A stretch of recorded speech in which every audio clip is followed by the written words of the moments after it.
What's up, YouTube? It's Professor Kelso, but nobody calls me that. I'm here today with my son Jackson, and we're going to demonstrate our S-mount subsystem. I'm here in side control with a cross face and Jack's framed up. I'm forcing his elbow to the mat and then connecting my grip with the cross face hand.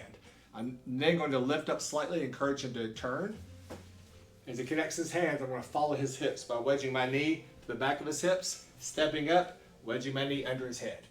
Next, I want to step up and put my shin on his hip bone. I'm going to create a seesaw effect, where as I tilt my knee pointing down to the mat, my foot comes off the mat. I kick down Jack's thigh, compressing his thigh, retract my heel to his hip bone. What I don't want to do is create a big step. If I step, he'll raise his legs and block, or if I step, he'll put me back into his half guard. Okay, so I'm going to use this tilting technique to compress his legs and hold him in a position, retract my heel. Next, I'm going to go interlocking elbows and connect to my shoulder. I'm going to do a back extension to break his grip, and then I'll switch by letting go of the cross face, grabbing his wrist, grabbing my wrist for a Ch.1 position. Next, I'm going to walk my heel into his armpit. I'm going to turn my foot sideways along the back of his tricep by flaring my knee out.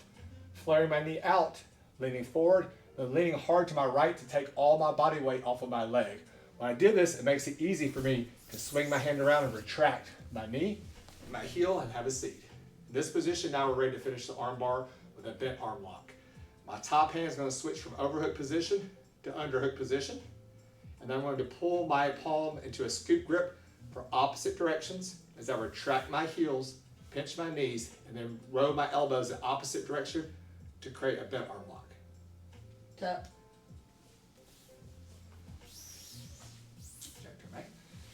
Next, we're going to look at another option, which is the ankle senkaku from this S-mount. The entry is the same. We're here in side control. I force his elbow to the mat, connect to his wrist. He begins to make the turn. I follow his hips, step into S-mount, connect to the shoulder, back extension to break his grip. Now, when I'm walking my foot, I will walk over his shoulder line and connect my wrist to my own ankle, and I'm interlocked to the shoulder. Now I'm going to take my foot on live toe and flare it out and sit back at a 45-degree angle. As I pull him up, I'm able to connect together.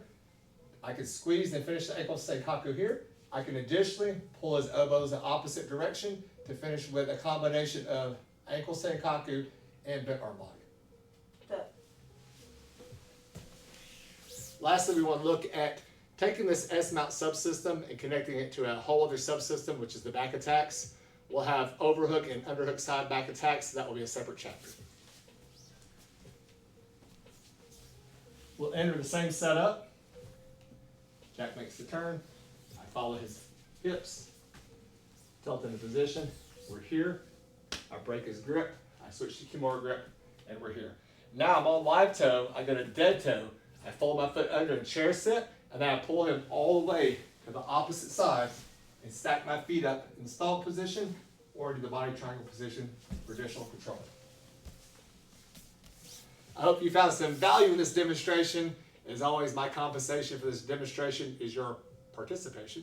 Please follow us on all platforms at Software Jiu-Jitsu. I'm available for bookings and seminars at Professor Kelso Jiu-Jitsu on Instagram. Hope to see you on the mat soon.